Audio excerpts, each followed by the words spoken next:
Sefylloli bod y sefyllfa lot yn well yn Gaerdydd nag mewn ardaloedd gwledig.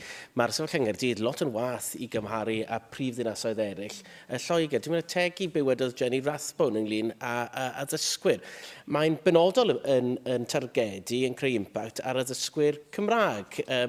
Disgyblion sy'n mynd i ysgolion Cymraeg, gorfod yn aml teithio ar draws y ddinas ac yn ddibynnol ar fysys i gyrraedd yr ysgol.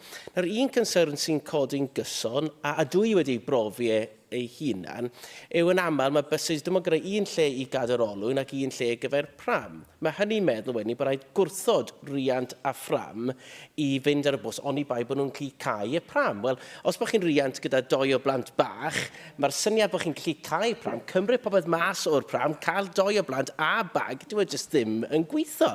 Nawr, bydd hwn yn iawn os bod y bws arall yn dod o fewn 5 munud, os bod ni'n byw yn Llundain neu Lerpwl, ond dyn ni ddim. Mae rhaid aros yn hir ar gyfer y bwysedd. Felly, please, fel rhan o'r diwygiadau ysgrifennydd y cabinet, a dwi'n cytuno'n llwyr, mae'r system ddim yn gweithio, mae rhaid neu rhywbeth, a dyn ni'n gallu neud yn siŵr bod hygyrchedd yn rhan ganolog o'r diwygiadau. Diolch yn fawr.